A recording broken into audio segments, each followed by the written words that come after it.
What's going on, everybody? Anthony Frieda here. Welcome to badumbizz.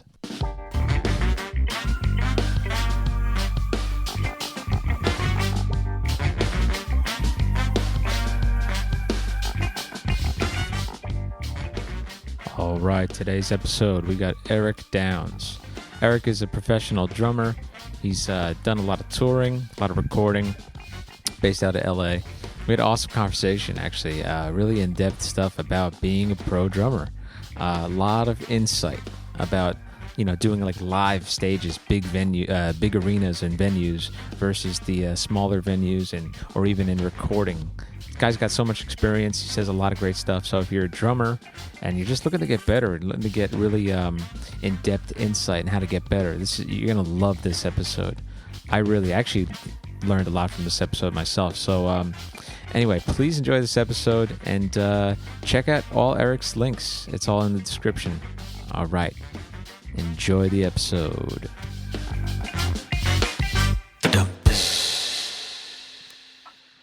Eric Downs, what's up, buddy? What's up, man? How are you? Doing well, man. So I'm talking to you from Jersey. You're in LA, right? Mm-hmm. Cool, man. So cool that we could do this, actually. So I want to jump right in just how we met. Kind of cool, man. I talk a lot about on this show about, if you're passionate about what you do, like as drummers, we get nerdy and we get really passionate. And I had a gig with a former band, Float the Witch, and it was in the city. We played first, I think, and after the gig, you actually came up to me. You were like, "Dude, I really dig what you were doing there, man. That was really cool." We connected, and then I stayed and I watched you play. I don't even remember who you were playing with, but the group was good. It was really good. Your pocket, immediately, I was like, "Okay, well this guy can play." Simple beats. When a simple beat has a great pocket and it totally it makes the song better. That's immediately what I noticed about your playing. But then even after the show, we were kind of nerding out a little bit about drums and stuff, and we just stayed kind of connecting via social media over time. And I think one time, a couple of years ago, you came by my place and we just did a drum shed thing, like set up 2 drum sets and we were just fucking trading back and forth. Yeah. I came out. I was in LA like a couple of years ago, and I hit you up. We were hanging for a little bit. So yeah, you're just cool. You're just a cool dude, man. So I'm happy to have you on the show. So yeah, Eric Downs, everybody. So what's keeping you busy, man, these days? Man, a lot of stuff. I feel like the COVID situation has really allowed me to sort of really sink into my groove, not musically, but like in life. And I feel like, if I'm honest, I talk to a lot of friends. I feel like that's the case for a lot of people. I'm not making any blanket statements or anything like that, but I guess what I mean by that is, my life was rather insular to begin with. Like, yeah, I played music with people and all this stuff, but like it was very much self-directed. I don't have a job. So like, Gotcha. I spend my time by myself, like either at home or in my studio, normally. So now take away like all the distractions of like, hey, go to this party. Hey, go to this hang, go to this show. There's nothing wrong with those things. Those are great things. But when you take those things out of existence for a little while, you are left with a lot of free time to yourself. And there's a lot of really great things that can happen with that free time. If you have stuff to work on, if you have projects to work on, if you have things to work on, you are even more productive, hopefully. But even if you're not, I don't know, I found, and I think, like I said, I think a lot of people are finding that with this free time, without any distractions, and that includes things like a regular job, like you're forced to be with yourself more. Mm-hmm. And you're forced to spend time alone, which I think is a very, very an excellent opportunity for anyone. And when you do that, you learn a lot more about yourself and what makes you tick, and you get in touch with yourself. And I don't know, I think it's actually a really remarkable opportunity. Yeah, it comes amidst a lot of chaos and all sorts of wild stuff. But I think there's a wealth of opportunity across the board for everyone to sort of reinvent. And I think, I don't know, I mean, from my observations anecdotally and even on social media, I feel like a lot of people are embracing that. So I think you're right. I think you spoke truth just there, because it's, you know, it's unfortunate that people that do the 9 to 5 thing, I think that they probably got hit real hard with not being able to go into work, even especially the ones who couldn't work remotely. You know, you have like a daily ritual every day, and you took that away. That's a structure. That's a structure of how to live life, you know, and we have our passions, so we fill our time easy, you know. So for somebody who's just, all they think about really is their work and the weekend. I mean, honestly, that's probably all they thought about. Now you're home always. What do I do? Right. I think, I think, being with yourself though, when you said that, man, so true. So true.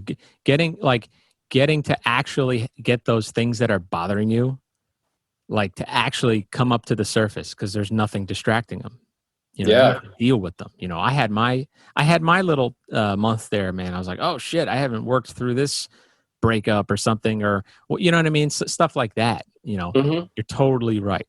Now, so Eric, I'm talking to listeners now. So Eric's been on tour on and off, like with, I mean, dude, can I say, is it Sin was one of the artists, right? It was one, yeah.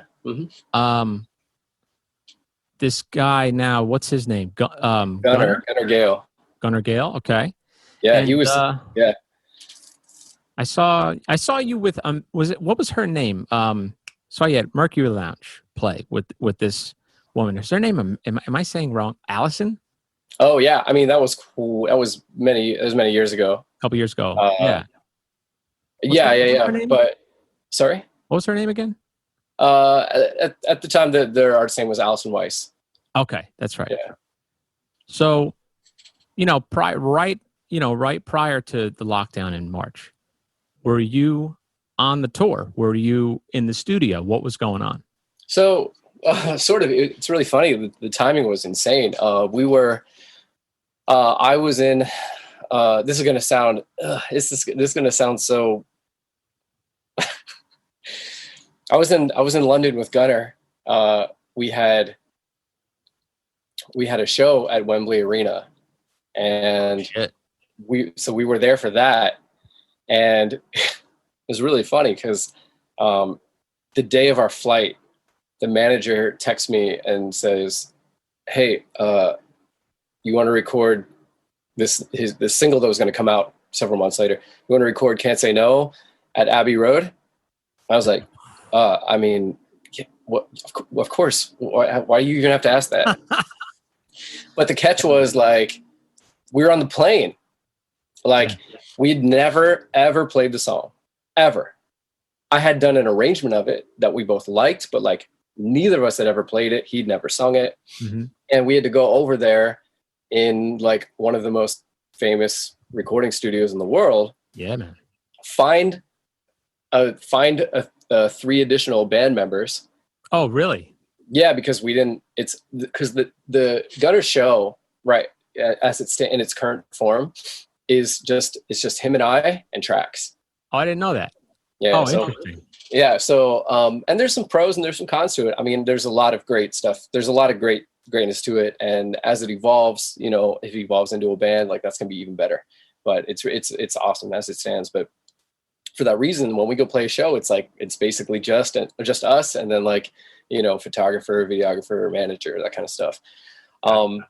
So I called a bunch of friends who had friends in the UK, and I was like, yo, I need a guitarist, I need a keys player, I need an acoustic guitarist too. And, you know, so in like a, I don't know, 48-hour period, we like made 1 million calls and like screened a bunch of people, and they're like, cool, here's the song, blah, blah, blah. We found our band. Wow. Dude, great people. Like I couldn't have been, okay, I'll get to that. So yeah, to find a band, send them bounces of the song, make sure they, with notes on like, here's how to approach this part for every instrument, and do it all over email. Then show up at Abbey Road and be like, cool. All right. So here we are. We got to figure out a plan for how we're going to record this thing. I got to check in with everyone, make sure they know their parts. We do a quick playthrough. Yeah, that sounds great. Everyone luckily nailed everything first try on their interpretations of the parts. And then I had to sit down. We had to source a kit, and we did set up this kit. And then after teaching everybody everything and making sure everyone's set and like our recording set up, because I'm going to be the one receiving and mixing the thing on the end. So I got to talk to the engineer, be like, hey, how do you want this? What mics? Blah, blah, blah. Then I'm like, guys, can I have like 20 minutes I just need to play the song, because I've never played it. So guys, just give me 20 minutes by myself. Like, I know how the song goes, obviously, but I've never sat down behind a drum kit and did it. So, but we ended up doing that, and it was literally it was probably one of the most professional music experiences I've ever had in my life. Because Abbey Road, everybody was. It wasn't just the what's the word? It wasn't just the glitz of being at Abbey Road. It was literally the experience, like, of the people. Like, literally everyone on that team, from gunner to the videographer to photographer to the band to the engineers, like everyone was on 10 the whole time. Like there was not a loose thread anywhere. It was absolutely incredible. So we got this, we banged out this arrangement, all this recording. It was super sick. Shot an amazing video. It's on YouTube, and the recording is on Spotify. But I'll link it in the description to this. Yeah, dude, please do. The one on Spotify sounds particularly good. Strongly recommend. But awesome. The video is super sick.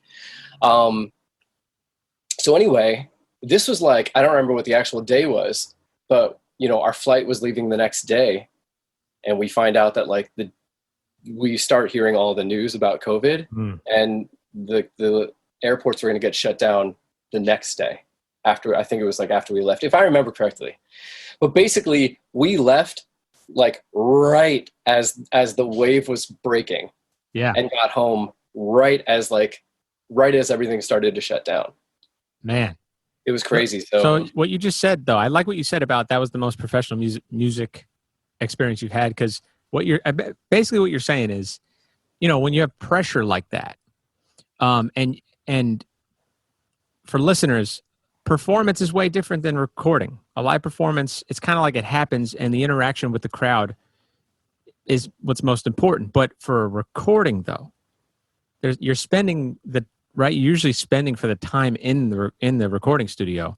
So if you, the drummer, you have to get your part nailed, like with that click, so that they can move on, do the other parts, and eventually get to the vocalist. Yeah, and we did it all live. Oh, you did it live. Oh, so everybody had to be on. Well, even more pressure. Yeah. Yeah. So like that's the thing for listeners who don't know how recording goes. It's like, and the idea that these guys didn't know the song, and you had to run through it once just for your own sanity to go. I know a song, but I need to feel myself play through it. Right. That confidence. Right. Yep. Yeah. So like I know what you mean. It's kind of like I heard Billy Ward, that drummer Billy Ward, said something like, a true professional is somebody who's great even at their worst, and I guess that could translate to like a true professional is somebody who's great even when there's so much pressure. Sure. I can see that. Yeah. So that's a cool experience, man. Oh, dude, it was amazing. It was amazing. And like, I got a photo walking across the crosswalk. I saw that. I just saw that before on your Instagram. Yeah. So that's all great. But like, I literally couldn't have been like, it literally cut it off. Yeah. Like it literally, we were scheduled. I guess we weren't in the middle of a tour. We didn't have more dates that got canceled, but like we were like right up to the line. So.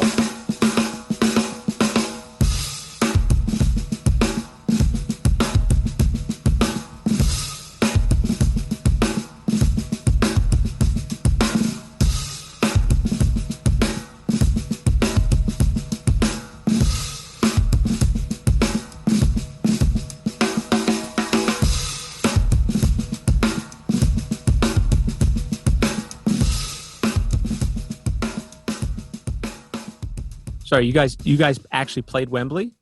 Yeah, yeah. How was that? It was awesome. I mean, you know, especially coming from drums, like whenever you play in playing in an arena is really fun because, you know, with the majority of our lives, we're always told like, hey, you're too loud. Yeah. You know, can you stop hitting the cymbal so hard? Yeah. Can you like maybe tone it down? Can you put some like, can you use like hot rods? Yep. Can you just use brushes? Yeah. And it's just like, we get it, you know, we get it. It's like, it's so, I mean, there's a reason they call hot rods soul crushers, you know? Yep. But like, they're not wrong. From musically speaking, they're not wrong. Yeah, of course. So in an arena is one of those sort of rare opportunities where it's the opposite. Mm-hmm. Man, the first time you sit down behind a drum kit in an arena and you hit your snare drum and you hear how much it reverberates and how long the decay is, you learn two things in 1 second. The first thing is you will never be able to play loud enough. Yeah. You can't hit your drums too hard in an arena. I'm sure that I'm sure if there are any engineers listening, I'm sure there are plenty of engineers who probably disagree, but like, yeah, you probably can, but you at least feel like you can't hit them too hard because you have this, you know, when you're playing in a small venue, it doesn't take much to fill the room with drums. Mm-hmm. And if any, and you know, and for our talented peers out there, we all know what it's like to play to a room and like understand where your presence is in a room and be able to contour that based off of the song and like literally the size of the room and where you are. In an arena, it's just like, dude, good luck. Hit it, dude. Oh, hit your snare as hard as you want. You have to fill the whole thing. You have to play to like, you know, the furthest back seat. So, yeah. So that's the first thing. And then the second thing you learn is like a really musically maturing thing. And that's like when the decay on your drums is as long as it is, it immediately and drastically limits what you can play. Oh yeah. Okay. Intricate stuff doesn't matter anymore. Fast stuff doesn't matter anymore. It's all because like when you go boof, that makes more of a statement than like like that gets lost in reverb. Yes. But poof, never get like that's, you know, that's like priority number one. So, and I imagine too that the how solid you have to be with every one of those hits, not just in time, those snare hits, but the way you're hitting it. I mean, oh yeah, you have to serve that monstrous snare drum backbeat every 2 and 4 or whatever it is. Yeah. Yeah. I like that by the way, I like that you just said intricate things like even ghost notes and stuff like that, you know, they're not going to really be heard over that reverb of that arena. So yeah, for any drumers that are listening to this, it's like it's a completely different game what Eric is talking about. I'm a little like envious, man. That sounds so, the energy in that room when the crowd's there must be intoxicating to some degree. And you probably feel like you have to rise to that energy and kind of give yeah, them, right? So like the first time, like, okay, so anyone listening, like I haven't played a ton of arenas. Like I'm not like this jet setting, like, you know, just arena touring drummer. I'm not, but I have played a decent selection of arenas. And I remember the very first tour I ever played in a venue that big, you know, I learned the sound lesson that I just said, but along the same lines, exactly what you're talking about is I also felt like when you have that many people watching you, I also felt like I couldn't overplay, like over-dramatize my performance. Oh, I see. So I'm like, dude, swing your arms as high as you can in the air when you hit that snare, because the person in the back of the arena can't see you. You're an ant. Yeah. So if you're just sitting there playing like really controlled and stuff like that, well, that doesn't mean you have to smack the crap out of your drums and make them sound bad. But it's like you can be really big and animated and like physically dynamic when you play, bring all the energy and let it all out, because you will literally, again, like your sonic or your visual energy will not fill the arena. Yeah. You cannot go too big. Yeah. So I'm sure there are a million gigs where like someone might disagree that like, okay, drummer's going a little too crazy. You're distracting even in an arena from the front man or woman. But like, I remember playing gigs after that first tour, and all that stuff stuck with me. And all the energy, all the bigness stuck with me. And it was way more fun to play that way. But I also got even way more feedback of like, dude, you're looking like you're back there having a fucking blast. I'm like, that's cool. I am. That's cool, man. It's funny because when I watch you drum, from your videos, especially, of course, it's like to me, you're enjoyable to watch. I feel like I've said it on this show before. I feel like I'm not enjoyable to watch because I'm so in my mind. I'm not really present in the room. I'm so in focusing on that groove. You know what I mean? But it takes a little bit of like, I guess, to me, it feels like some detachment and trust, in your ability to kind of like, yeah, you're right. Move with it, have a little bit of fun, be a little bit more animated. I find that challenging. Dude, it's 100%. I've been playing drums for how many years, and I just learned that lesson. Not just, but like, the shows I'm talking about were several years ago. But like, it took me that long to learn that lesson, because when you're in your practice room by yourself, I mean, look, yes, there are drummers out there who just like love going ham, right? Yeah. And they can do it by themselves, great, and they can do it alone. I'm actually not one of those people. Yeah, same. I mean, I look at old videos of myself and I'm like, bro, I was all up here. Yeah. Like, and going nuts in your room by yourself, like, feels dumb. But it's weird because drums are not just such a sonically intricate and dynamic instrument, but you're one of the most fun things to watch on stage when you're the drummer, because you do so much. So, in drum lessons, like, there are people who actually teach this, but very few people do, because most people are focused on play your drums right, which is like the right priority. But being able to play big, and really, really express the music, not just sonically, but visually, is actually a really, really, really valuable muscle to exercise. But it's something that when you're in your room by yourself, like, you never, ever, ever feel the inspiration. And I totally resonate with that. I don't feel that either. I don't feel that at all. Yeah. It's man, what you just said. It's right.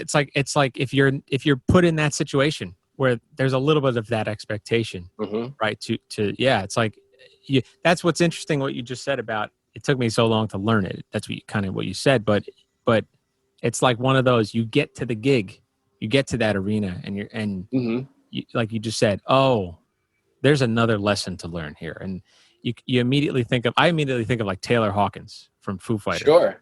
Yeah. He's big when he plays. He's huge. Yeah. Solid, really solid. Clean but drummer. Another lesson actually that comes out of that I had to learn the hard way is that when you're playing that big, this is like an Elish lesson. I don't know. I'm so glad you just brought him up, because I was going to reference him, man. So like, obviously Dave is known for like playing like effortlessly loose, but he also is known for like at times having played monstrously huge, like with the Mars Volta and whatever. And again, the very first time I ever had to play that big, my muscles learned a lesson. Because I would play so big, I would feel it right here. Because I was hitting so much hard, it's so much bigger. My motions were so much bigger and like hard. I was hitting the drums so much physically harder than I ever did before, that I was tightening up, and I could feel it as I would play. I'd be like, dude, relax, dude, relax. And the first few shows are like, I got through them. Like, if you listen to them, you wouldn't know that I was feeling tense. But afterwards, I was like, all right, never played like that before. Okay, we're gonna have to do some stretches ahead of time. I'd always warm up on like a pad stuff, but like, we're gonna do some stretches. And like, I have to remember you can play this big while being loose. Mm. And I learned it, and I did it, but I had to learn that. Yeah, you know, man.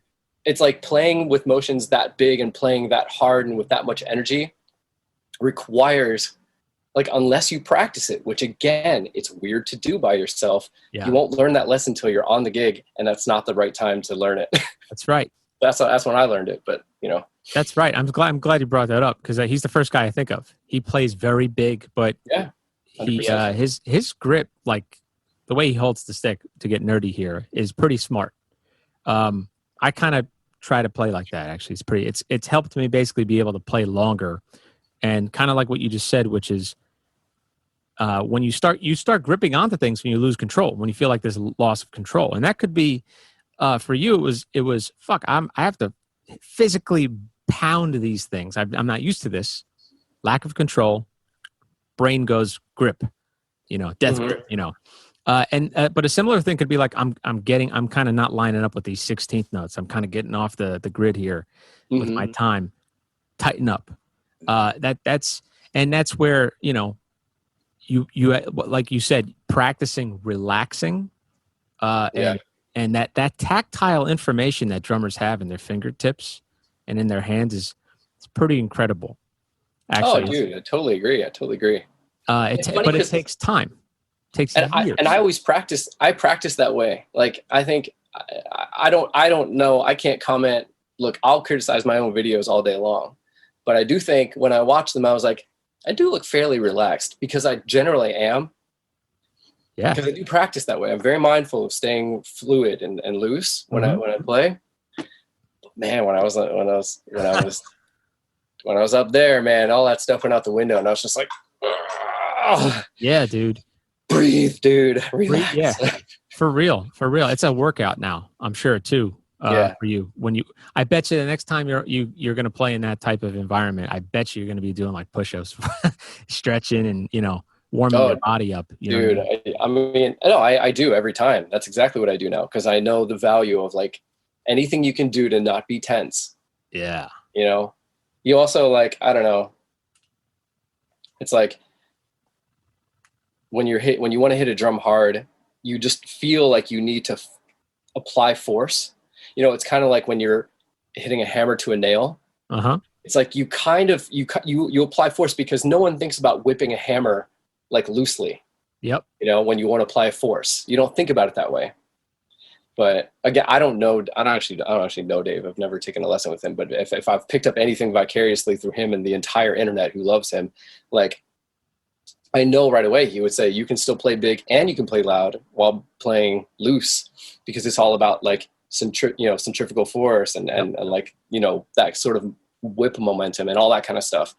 Yeah, and man. It's weird sometimes to like hit a floor tom and not feel like you're pile driving it, but you have to like remember, like, you are. It just doesn't. You're not feeling it all the way up through here. That's right. That you're smashing this drum, but remember, you're still making a huge sound. Sometimes if you do it right, kind of what Eric's talking about, is like, it's like drummers sometimes want that power behind the hit, right? And they want to hear it, but they also kind of want to, the instinct is to feel it, is what you're talking about. Yeah. But this technique he's talking about, it's kind of like the releasing of the weight of the arm and the weight of your wrist and the stick. It's kind of like the difference between taking a rock and tossing it at the ground, trying to dent the floor, versus picking up a brick and just dropping it. Right. And but that takes, what I've noticed, it changes your timing. And not by timing as far as playing in time, but the timing of your movement of each stroke. It's like you almost have to recalibrate a little bit. Totally. It's kind of cool, actually. And I guess last little nerdy thing about this, because it's actually really cool to talk about. I guess, do you find that on those gigs, tell me if this makes sense. Do you practice, or do you unconsciously kind of recycle your energy as you play, if that makes sense? Where you're I can't say that I do. You know what I mean though by that? It's a weird. If I'm being honest, I'm actually not sure. I mean, recycle your energy is not a wickedly foreign expression, but yeah. I don't know if I can consciously say that I do that. I don't know. I think for a variety of factors, I feel like I'm never in short supply of energy. There we go. But I know but I know what you're talking about. I know you're not necessarily talking about like battery juice inside you, but more so like efficiency. I know what you're saying. Yeah, you know, it's like you hit that rim shot, and where's your arm? Where's your shoulder? Where's your elbow going? I honestly don't think about that stuff ever. That's good. I've never really thought about it. I've just maintained from a young, I don't say from a young age, 'cause I didn't start playing drums at a young age, but from back when I started playing drums, I read everything I could, lessons and whatever. Mm-hmm. And, the resounding, recurring advice was to stay loose. Everyone's like, stay loose, stay loose, stay loose. You can stay loose. I'm like, okay. Well, look, there's that many people that say stay loose. Okay. It must be real. So when I would play, I wouldn't necessarily think about, where's my arm? How's my posture? All this stuff. But I would think about like, what is the loosest I can be when I can play this? And I think you could probably, I know you know about this stuff. Like, I'm sure you can attest to this, that like, if you let your body be as loose as it possibly can, more often than not, it will naturally fall into those places where it needs to be, where, if you're talking about your different fulcrums and all that kind of stuff, like you're, relaxing your hip flexors and your ankle and stuff like that. And it'll sort of allow your foot to hit the pedal the way it needs to. And like all that kind of stuff. Like if you just keep relaxation, full body relaxation from brain to toes, in mind, you'll notice when and where you're tense, whether it's your fingers, your wrists, your forearms, your hips, your legs, your back. Mm-hmm. You'll note, like when you notice tension, you should be able to say, that's not supposed to be there. Man. And find a way to, and take a breath and find a way to relax, because your body will naturally sort of sink into where it's supposed to be when you're relaxed. I'm guessing. I don't know. That's what I do. No, you're dead on. You're dead on. That's what I do. You're dead on with that. I guess this would be the same as somebody who's doing like intense workouts, but the form has to be, it has to be a clean form of whatever the movement is. If the form isn't fluid, then it's a waste. Waste and risk of injury, I guess, too, right? So totally. Yeah, all right, if there are drummers, what Eric's saying is he started with that in mind. Like after he started hearing "be loose, be loose, be loose," you just started to program that into your playing, and that was your foundation, which was okay. I'm not going to put my body at risk. I'm not going to bring tension into my body to accomplish a rhythm. I'm going to do it from a relaxed place, which is ideal, honestly, really. Because I'll be honest, I mean, I was a tense motherfucker for years, dude. And I still suffer from like carpal tunnel, and I'm classically trained, so we didn't have like anybody looking at us while we were playing. It was a lot. Can you do that snare drum roll softer while the violins are playing, kind of shit like that, or just you're not playing on a snare drum, you're playing on like fucking like tin cans, and then there's like rototoms over here because you're percussion ensemble, classical bullshit. It's fun music, but there wasn't really technique. It was almost like just make it sound good. And sure.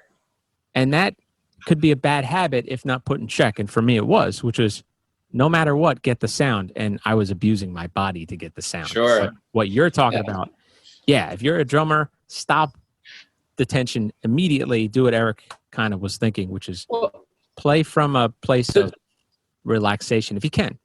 Well, the biggest lesson, if not like the tension, which doesn't already feel good, is that I guarantee every single person, if the drummer's listening to this, every single drummer can attest to this. I know you can. I know any drummer can. It's like, look, aside from the discomfort of tension, the first thing that's going to be sacrificed is your playing ability. You're not going to be able to play. Like you can't do that fast roll accurately. You're going to rush. or something, or maybe you're going to drag, I don't know, but your time's going to be bad. Like, you're going to struggle to execute this thing. And that even stood out more to me than anything else. Is like, if I was trying back when I used to try and like figure out licks and all those patterns and crap, like if I couldn't do something and it wasn't coming out right, I was like, I know this is possible. I know this is physically possible. I've seen other sick drummers do it. Like, I know it can be done. And I would say 10 times out of 10, if I wasn't able to execute it, I would notice the tension in my forearms. And I'd be like, cool, well, that's step one. Freaking relax, dude. Like, that's not going to help you. Like, the tension is never going to allow you to be faster or more intricate or precise or accurate. It's never going to happen. So like, if like I said, if the discomfort isn't enough of a red flag, your crappy playing will be. That's so true, dude. You're also kind of entering into like mindfulness, just being mindful of your body, being aware of what your body's doing. It's very powerful stuff. I mean, so again, drummers, start thinking that way. It'll totally change your drumming.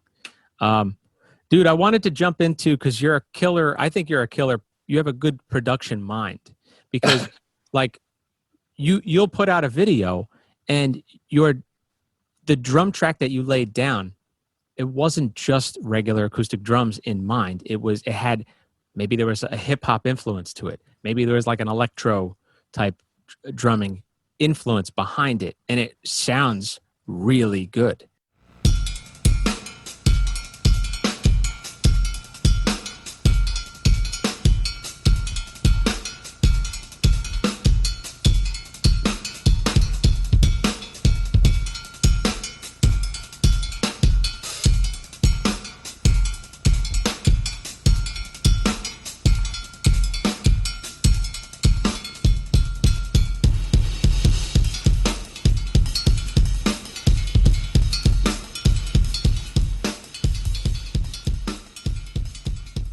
Can you talk a little bit about that? Because I know you mix too, right? You mix a lot of music too, right? Somewhat. Yeah, I mean, yeah, I don't know. I'm still not really at the point where I have mixed a lot of things, but I'm not at the point where I would never introduce myself as a mix engineer, because those guys are like way better than me. Oh, of course. But I would say I'm an enthusiastic and relatively well-educated amateur.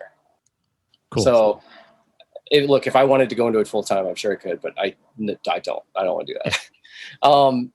So yeah, where it really all changed for me when it came to playing and parts and sounds and stuff like that. Yeah. Oh my gosh, this is really the tip of an iceberg, but, to me, the greatest piece of advice I could ever offer any drummer is to produce music. Always. And it never has to be good. It doesn't have to see the light of day. Nothing. It doesn't ever have to go public, but produce music. Because not only will you learn how to get around a DAW and like understand signal flow and all this stuff, you'll naturally start to learn about, how does EQ work? How does compression work? How does saturation work? Because all of these things are at play on your favorite records for your favorite drum sounds. That's like, your favorite sounds, your favorite records are built off of those tools. So if you know how to use them, you'll know you're going to sound better. And it all kind of trickles down from there. So like, if you produce music, you're going to know, okay, here's a synth thingy that I did. Here's a percussion loop, blah, blah, blah. Okay, the percussion loop's taking care of all the intricate high-end stuff. And I get a bass line doing this rhythm. You're going to naturally know where the drums need to exist to structure or provide structure for that groove, for that song, whatever it is. You'll know exactly what they need to do. And that music won't even just prescribe what the pattern is, but it'll literally prescribe what the sound is. Oh, yes. Now Benny Greb very famously demonstrated in one of his videos that the sounds don't matter. And I actually think he's right about that. I don't think your sounds matter at all. I think as long as they're played well. He did this, I don't know if you ever saw this, but like he did this short demo where it's like, I don't know, he's like playing along to a funk track or something like that. And he played like totally different snare drums, might've been different hats, might've been different kicks. I don't know. Big boomy, beat deep and fat, super high and tight, like jungle style or whatever, it didn't matter at all. All of them were relevant. There literally was not one that was better. You might have a subjective preference, but like, yeah, the essence was there, like the groove was there, the feeling was there, and that's all that actually matters. But what I'm saying I'm distracting myself, which is classic. Go ahead. But like when you produce music, you will learn not only what parts to play, but you'll also learn how to get your drums to sound the way you need them to in a musical context, not just how you like your snare cranked or whatever the hell you're doing. Yep. But like when you actually go and record it and you hear it back and you're like, oh my God, my snare is so ringy, or oh my God, my floor tom is like so detuned. Like I love that it sounds like an 808, but when it's recorded, it just sounds like a giant fart. Yeah. Like it'll like producing music and recording yourself in those contexts will immediately prescribe an immense wealth of knowledge into your playing and your tuning and what I would probably refer to as your live drum set production. Yes. So you're talking about play drums like a producer. Like yeah. So then what emphasized that furthermore is that years ago I got into musical direction, and that's right. When I started my first time ever directing a band out front and not being on stage was a game changer. Because I had my friend on drums, and so we could communicate very well, but I immediately heard things. I was like, your snare sounds kind of wonky. Could you do a big setup fill here on the floor toms? Nothing crazy, just like eighth notes. Okay, can you pop a fill in there, but later on, give me a hard cut on 4 right before we enter into this chorus. I immediately started hearing the things that everyone else in the room heard, but when you're a drummer, you're not thinking about those things necessarily. Yeah. So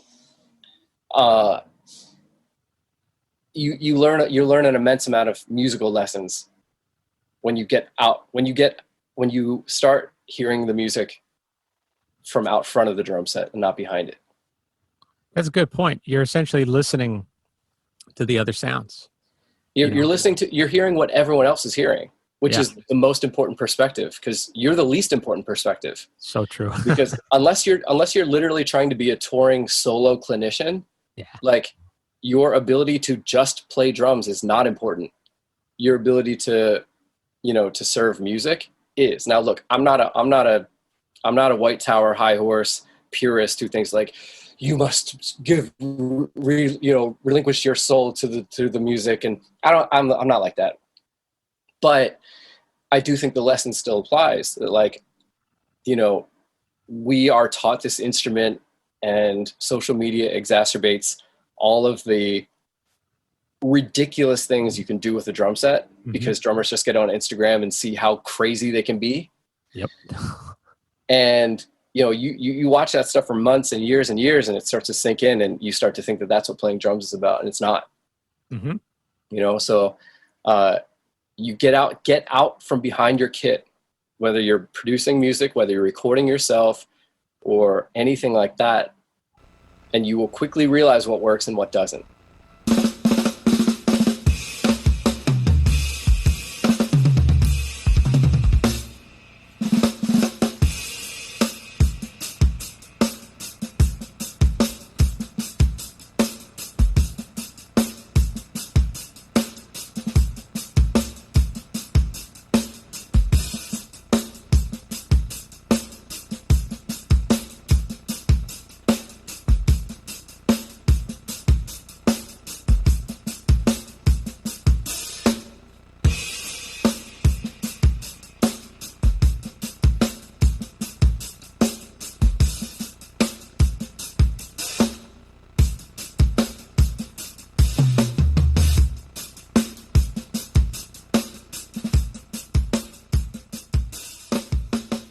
Have I even come close to answering your question at all about, I don't even know what I, like, if I'm even remotely close. No, I think, you know what? I think you did, because essentially what is a producer, right? A producer is trying, I mean, essentially the producer is somebody who makes the music sound listenable or digestible, really, and balances what sound is going to be what, how, you know, I guess you did kind of answer it, yeah, but in a live setting, you being out front as an MD, and yeah, hearing that other perspective that wasn't just from behind your kit.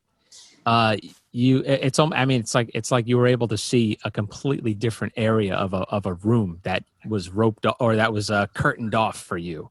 And oh Totally, yeah. shit, you know, it's like there's like 300 yards over there. You know what I mean? So kind of did, yeah. I mean, would you say that? Okay, would you say that you're having a production mind now? Does that inform?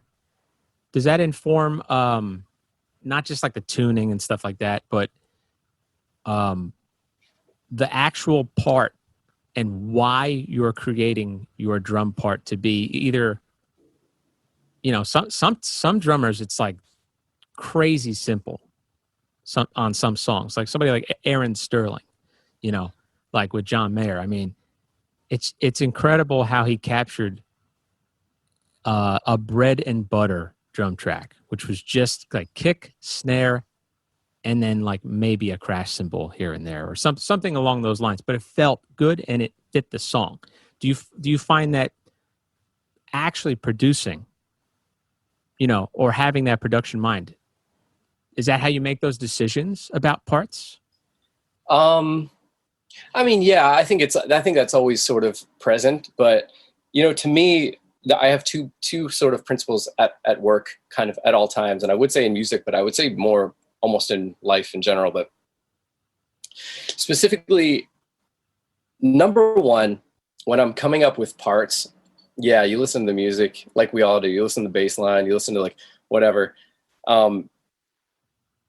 and more often than not, the thing that just naturally comes out of me is the thing that works the best. And the reason for that is, you know, the drums are a sonic skeleton to music, right? We don't provide any melody. We don't provide any harmony. We provide rhythm, but we cover the entire sonic spectrum from the lowest lows to the highest highs, Right. Which means if there are musical elements that are happening anywhere across that spectrum, you know, it's not a hard and fast rule, but more often than not, your drum set will correspond to some of those things.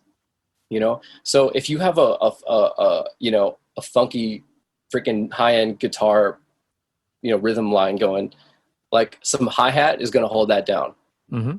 You know, if you have a deep bass line going, like your kick is going to hold that area down. It's going to provide structure for that area. Mm-hmm. You know, if you have like a big synth in the middle, in the mid range, like your snare Mm-hmm. is going to hold down that area. Toms are going to hold down that area, and they're going to provide for structure for that area.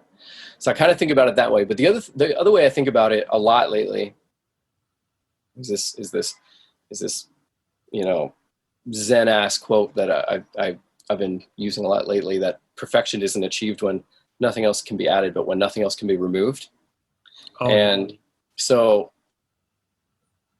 I will a lot of times find myself coming up with a part, or maybe adding a fill or something around, you know, wherever in the song, and then I'll go play through it again and do it without it. Or maybe I'll take the hi-hats out, or maybe I'll take the drums out. Yeah. Or maybe I'll take the snare out, whatever. And I'll be like, if it's still getting the point across, we're good. Let's leave it like that.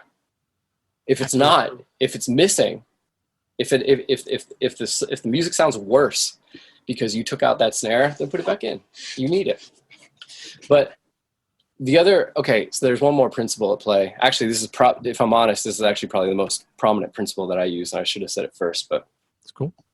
Always listen to the vocalist or whoever whatever the main voice is, whether it's a voice or not, you know, the main instrument, but mm-hmm. a lot of times in my world, it's a voice. Not because you need to make sure, again, you're providing rhythmic structure. You have to remember that person, that vocalist doesn't just want to hear a drummer. Like they want to dance to the music the way that song makes them feel. So you have to give them that dance, that you have to give them whatever groove allows them to dance and feel the way the music wants to. You got to listen to the lyrics. You got to listen to their melodies. If you learn lyrics and melodies, bro, you are going to soar. That's been my thing right away. Is that I like when I get on a gig, especially when I'm MDing these days, like I know almost every lyric and every melody. Oh wow! I may not know every word, but I can sing everything back. Yes. And because when you can do that, that's the most important part. That's the most unique part of any song, is the words and the melody.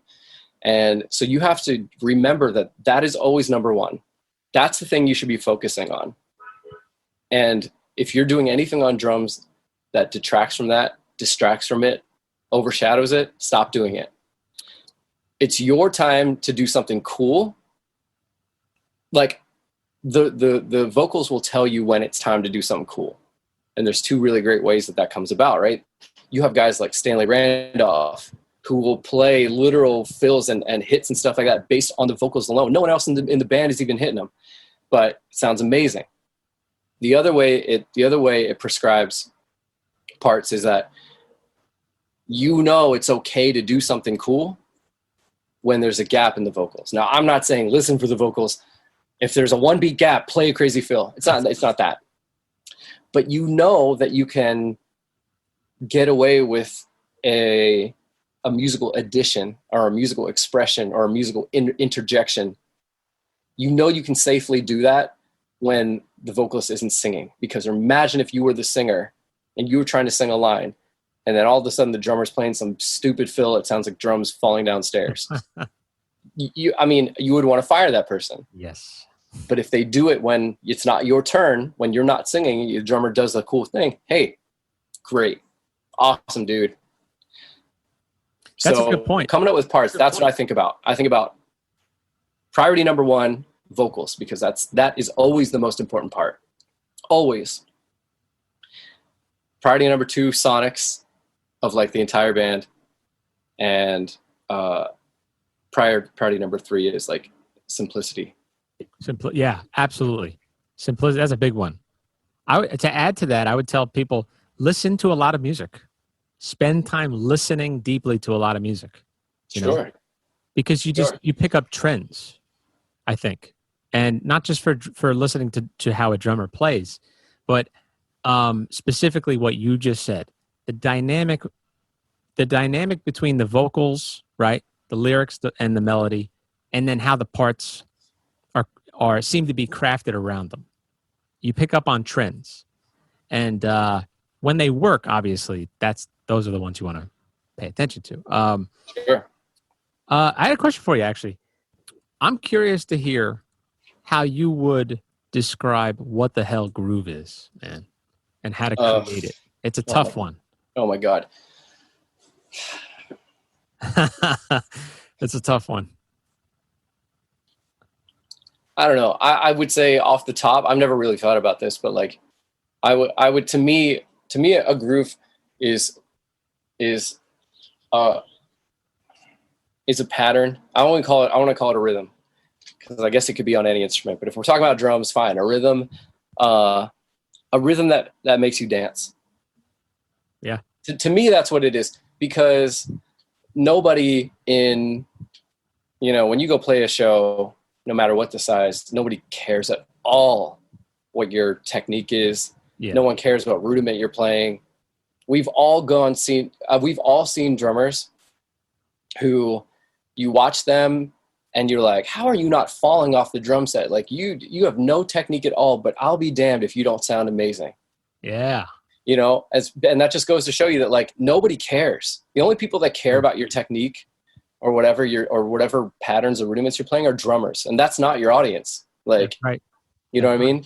So to me, it's really about capturing the way that a person wants to dance in a song.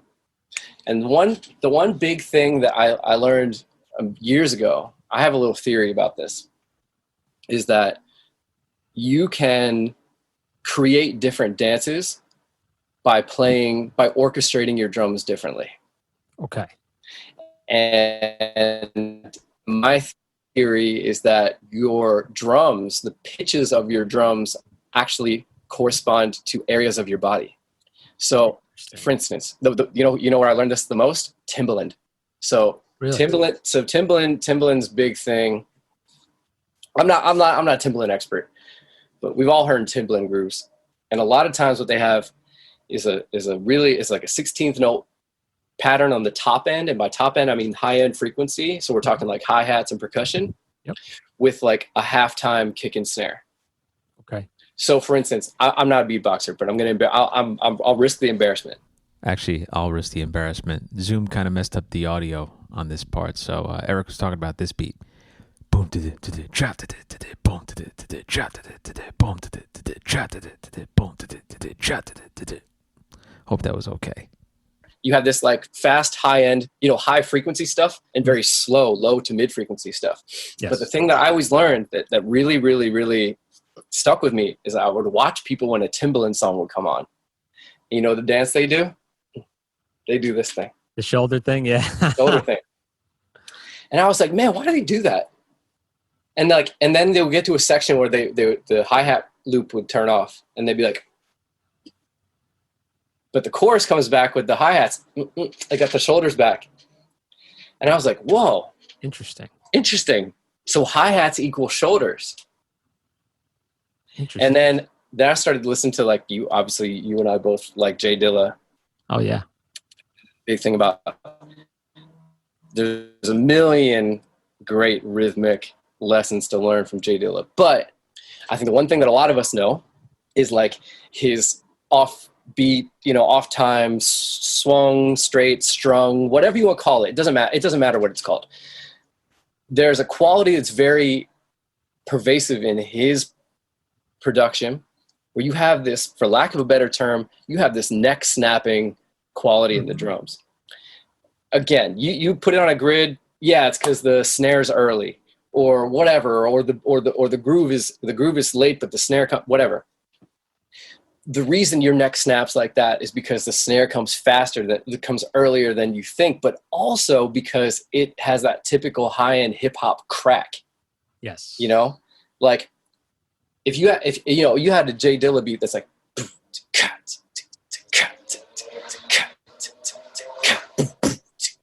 right? If you did that rhythm, that feel, but on a kick, and you're just like if you did, I don't know if you can hear that. I heard that one. Yeah. So if you just do that on a kick, your neck is not going to be snapping. You might be like vibing around, you might be moving your hips in a funny way, but it doesn't really crack your neck. But as soon as you put a snare in there, especially one that's like ahead a little bit, or again, I don't want to get into the science of it because it's heavily debated, but you get that neck crack thing, where it just snaps your neck, man. And it's just like, that just tells me right there, like that snare is your neck. That snare is your chest, whatever it is. When people say a snare hits me in the chest, like, up in that region, that chest to neck region, to me, that's your snare. Okay. Your shoulders up to your top of your head, like that to me, that's your hi-hats. Your toms are like your torso, and like, you want to shake your butt, just give them a kick drum, or like a right, like that kind of thing. Like you're just going to do like a little like low end, like butt shaking simmery groove. So, I don't consciously keep that stuff in mind, but it's an observation that I've made over the years that I've been in musical environments and situations where a beat has to be created for a song that wasn't there before. Mm-hmm. And I'll always ask the singer, I'll be like, look, this is going to be weird, but can you do me a favor? Can you dance to this for me? Oh, that's so smart. Can you dance and just show me how you dance? That's very smart. How you dance will tell me how to orchestrate my beat. And it works. And it's a fucking weird little theory, I know. But it works 100% of the time. That is very smart. That's your job. I'm going to make a big deal about that. Because that's the thing. You said before, I don't consciously think about this stuff. You kind of find yourself when you're in it. Oh, that kind of makes sense. Let me go that direction. and then the thought's gone. Mm-hmm. What you just said though, by being able to sum it up to that, right? That is a concrete thing that you can do. Hey, you need a beat. I want to make sure the beat fits to how you would want to hear the beat. So how would you move to this song? That's brilliant. I mean, and then based on what you just said, right? The frequency spectrum, people access certain areas of their body when they hear certain sounds, on the frequency spectrum. I mean, that's really good advice for coming up with a part, especially when, it's an existing song, I guess you can call it. They just need a beat. Yeah. I mean, it works every time. Cause like that person, whoever song it is, yeah, they may not know what to tell you. They may not feel like they speak drum. That's a big thing too, man, right? They might not even feel confident to beatbox something to you. That's okay. But I guarantee they can show you how they want to move when they hear the song. That's a whole other thing I'm sure that you've run into in your experience, which is that lingo, that musical lingo. And oh my God, yeah. How do you translate what somebody wants? But that's a good way around that. I like that. I'm going to steal that from you if that's okay. And I'll quote you. No, it's not okay, actually. Sorry, you're not allowed to steal that.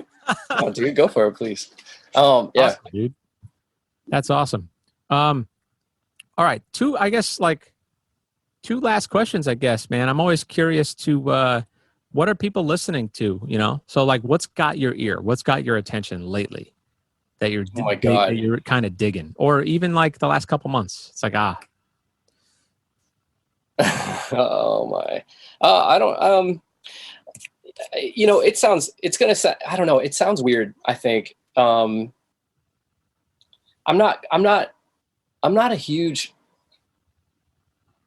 I don't think I'm a huge music junkie. Like, that's cool. I listen to the same most of the time I listen to the same stuff that I always listen to. I'll always go back to things like Anderson .Paak or Kimbra, but it's not on like heavy rotation on every day or anything like that. Just like if I put on music, that's a lot of times where I'll gravitate to. Do you put on Malibu? Do you like that one? Yeah, Malibu's still my favorite Anderson .Paak record. But I actually do dip through the Spotify US and world top 50 a lot because I work with pop artists, and like that's literally part of the language is they'll reference a song by fucking Da Baby or Doja Cat or Conan Gray or what. I'm just literally pulling like the last three names I could think of, but like, yeah, I've never heard of them. right. But they'll reference those things, but it'd be cool. Yeah. Have you heard this song? Have you heard this song? And like, if you're an MD, like it sounds really stupid if you haven't heard a huge pop song. That's smart. And it's a lot to keep up with, especially when, if I'm honest, I hate half that shit. But like, it's like education, That's smart. So it's like if a new doll comes out, you read the manual. I'm just kidding. No one reads the manual, but you know what I'm saying? Like it's sort of staying up to date, but I mean, maybe less known stuff that if people are looking for, I don't know, music discovery, there's two artists that come to mind that I really love. One of them is Kiefer, Kiefer. Okay. He's Keef Daddy Supreme on Instagram. I love listening to his music because it literally covers all bases. Like if you're like a music nerd and you love playing, if you're an instrumentalist, like his play, he's incredible. So he's a piano player, but he's a producer, and he produces these really, really super like authentic, like Dilla era hip hop grooves, but sometimes they're in odd meters, which is crazy. Oh wow. And then like his chord choice and his soloing is just tremendous, but his production, he makes it all sound very vintage. So like that's very pleasing to the ear, but it's all instrumental. So it's also great for like background. Like if you really love music, if you're an instrumentalist, you'll love the guy. But if you also just want like a really, really, really nice, well-produced hip hop feel in the background, I don't want to reduce his music to that, but it's really good for that too, because it just sounds good. It's just good sounding audio. So you said Kiefer. Kiefer. Yeah, I love that. Oh, love that guy.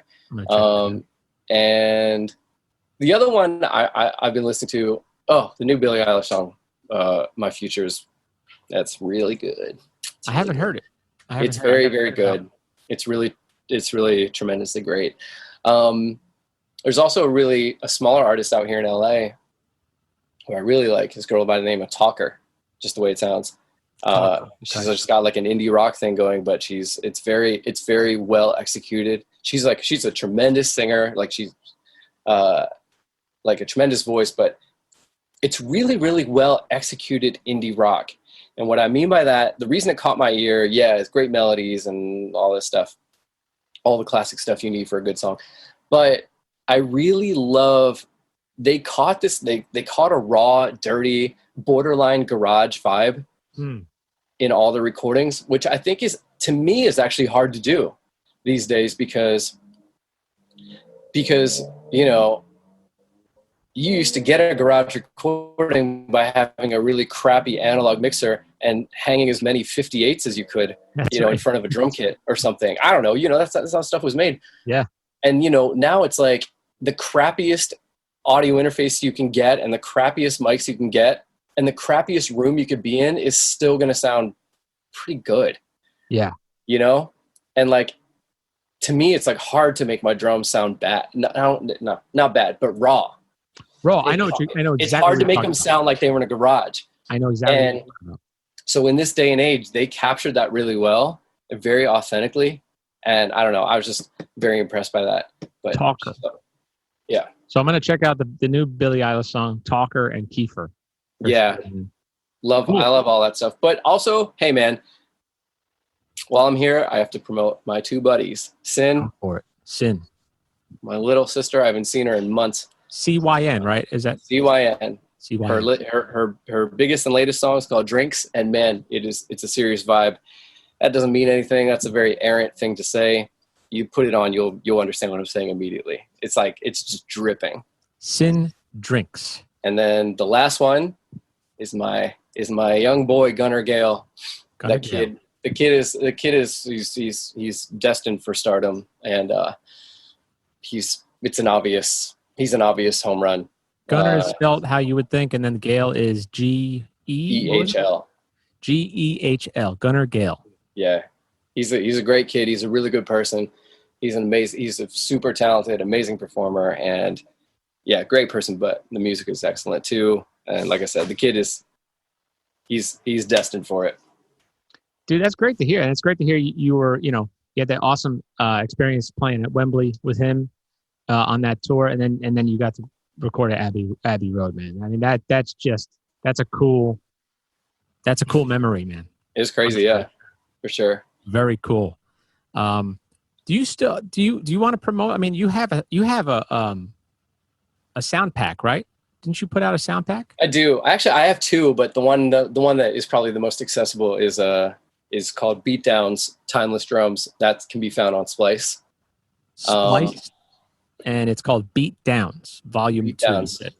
It's called it's technically the second volume, but it's this first one released on Splice. It's called Timeless Drums. Timeless Drums, gotcha. Yeah. I have that's my first one there.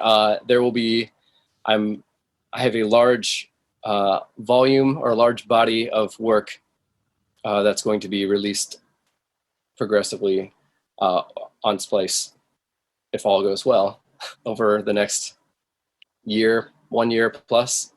You got some stuff cooking, you said. Yeah, that's right. Got some stuff cooking. So people, you have to go to Instagram, follow Eric, man. So is it just Instagram.com/Eric Downs? It's EL Downs. EL Downs. Okay. So you have to go and follow him.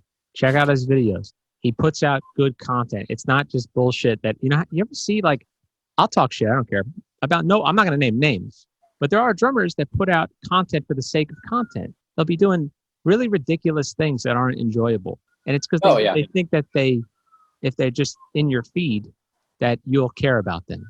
And really, I just swipe right past them and I look for videos like yours or like Brody Simpson, like truly good pieces of content, really well mixed. I appreciate that for sure.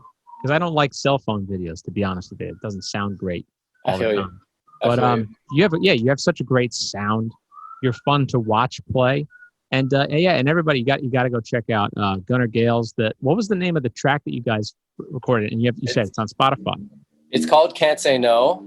There's a video on YouTube, and but the mix on Spotify is really very, very happy with how the mix on Spotify turned out. All right, he's smiling. I'm telling you, you have to go listen to that Spotify mix. So then CYN, Sin Drinks is the other track you said to check out. Yeah. And check out his beat pack, Beat Downs, Timeless Drums. Eric, man, I really appreciate you doing this, dude. Really appreciate it. It's good to talk to you, too. It's good to see you because, again, it's like when we were talking about this whole COVID thing, man, what a bummer. But it's good that you've found positive in it and that you have stuff cooking still, man. That's really good to hear. I can't tell you because the people in my world here that are doing like weekend gigs and weddings and cover stuff, they're all fucked. I mean, it sucks, dude. It's really, I feel so bad for them because they've worked hard to, you book these dates over the next 2 years and then all of a sudden, oh, we can't be in, public spaces with more than 50 people. So, right. So it's good to hear you got things cooking, man, and you're doing well. All right, everybody, L Downs, Instagram, go follow him right now. Go follow him right fucking now. By the way, I got to also add this. You have a YouTube channel and you have some really good drum covers.